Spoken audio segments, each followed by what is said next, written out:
He goes to the bed where the old nurse lies wasting into death. He grips the edge of her bedding as though to strip naked her hoard of secrets, but she is gone. Nurse Ivy is gone. Eyes sealed, face shriveling, a dribble of black liquid leaking from one corner of her mouth. "She said nothing more?" he asks. "Yes, but it was foolhardy. She wasn't in her right mind. I know nothing of this Frances Elizabeth or a child. Neither does Wilfred, I'm sure of it. He'd have said something. He'd never be party to something like this." "What more did she say?" "Something about the trapper who moved over from the Labrador a year ago, to Lock's Cove in Hare Bay. Ivy kept saying her name, the wife's name, Rowena." She touches his hand gently as he looks at her, his eyes fiercely searching hers for the meaning of her words. "I know nothing more, my dear. I was still living in New York when this must have happened. Wilfred and I hadn't even met." "My mother," he falters the word foreign on his tongue. "She has a granite headstone. There was money." Yes, there must have been. Wilfred, he's never mentioned the grave, the headstone, or the woman's name. Please wait for morning and go talk to him. He loves you like a son. He would never be part of such a thing." Ivy, her brow wrinkles with incredulity. "It's just so preposterous." "She must have been rambling, Roan. She must have been." "Oh." She looks at him with a sudden thought. "There's something else. She, Ivy, before she died, she whispered something about a drawer. She was very strong on that, gripping my hand." "A drawer?" "Yes, just that. A drawer." He turns to leave, but she catches him at the door. "One more thing. This may be nothing, but the trapper from Hare Bay, he came to see Nurse Ivy a couple of weeks ago.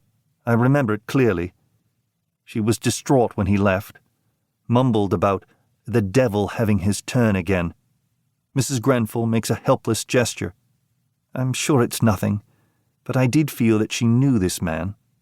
His last name is Willett.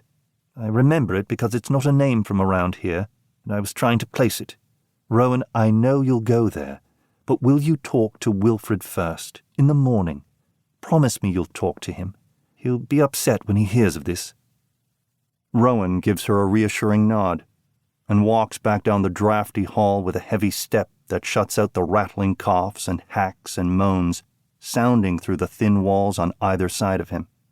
He escapes outside, sucking back cold air as he scans the black lid of the heavens. It is clouded over, not a star or a glimpse of moonlight, always this darkness heralding dawn. He looks at the path leading to the ocean side of the hospital and down the knoll to where Dr. Wilfred Grenfell lives. He hesitates, then turns and goes the opposite way instead, toward Nurse Ivy's small cottage that has sheltered him these past 2 years since he returned from his high school studies in Boston. Too old now for the orphanage, but still an orphan. It was kind of the old nurse to share her home with him those days and nights when he wasn't working alongside Grenfell on his hospital ship.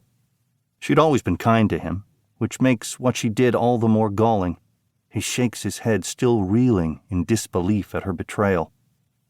Inside the cottage, he holds a match to the lamp fastened to the wall by a gimbaled bracket. Light flickers onto the scrubbed wooden floor, the black polished stove with wood stacked to one side, the print curtain serving as the door to Nurse Ivy's room. He pushes the curtain aside. A picture of Jesus hangs from a bent nail above a neatly made cot. There's a cabinet with one drawer to the far side of the room and a row of hooks along the wall, thickly hung with clothing.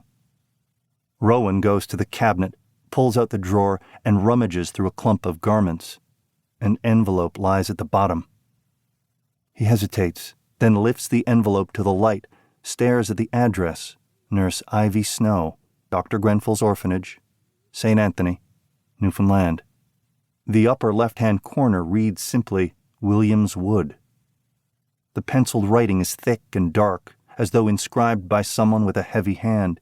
He flips the envelope open. It is empty. He looks again at its return address, Williams Wood. He doesn't need a map to know its location. He is well studied in the maps of Newfoundland, of North America.